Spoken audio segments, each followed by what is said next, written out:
এসেছি সেদিন থেকেই তোকে ফলো করছি। আমি আশাতে তুই খুশি হোস নে, কারণ তুই তো আমাকে ভালোবাসিস নে, তুই ভালোবাসতিস অন্য কাউকে। আরে আরে তুই একটাবার আমার কথাটা ভাবলি না? আমি তোর জন্য ওই প্রবাসের মাটিতে 5টা বছর কত কষ্ট করছি, তোর জন্য কি করিনি আমি? আমি তোর জন্য সব করেছি, আর আজকের তুই এত বড় একটা ভুল করেছিস। একটাবারও কি আমার কথাটা তুই ভেবে দেখিস নে? আমি আমি এতগুলো বছর পরে তোর কাছে ছুটে চলে এসেছি তোকে সারপ্রাইজ দেব বলে, আর তুই মন খারাপ করে আছিস অন্য একটা ছেলের জন্য। তুই কি ভাবছিস আমি এর কিছুই জানি না? আমি সব কিছু জানি। আর আজকে সেই ছেলেটার সাথে তুই পালিয়ে যাওয়ার জন্য আমার বাড়ি থেকে স্বর্ণ গয়না টাকা পয়সা সব কিছু নিয়ে তুই তার সাথে চলে যাওয়ার জন্য প্ল্যান করেছিলি, আর সে তোকে এখানে ফেলে রেখে চলে গেছে।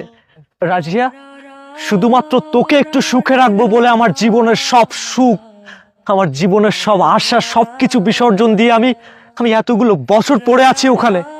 আর তুই এরকম একটা কাজ করলি আমার আমার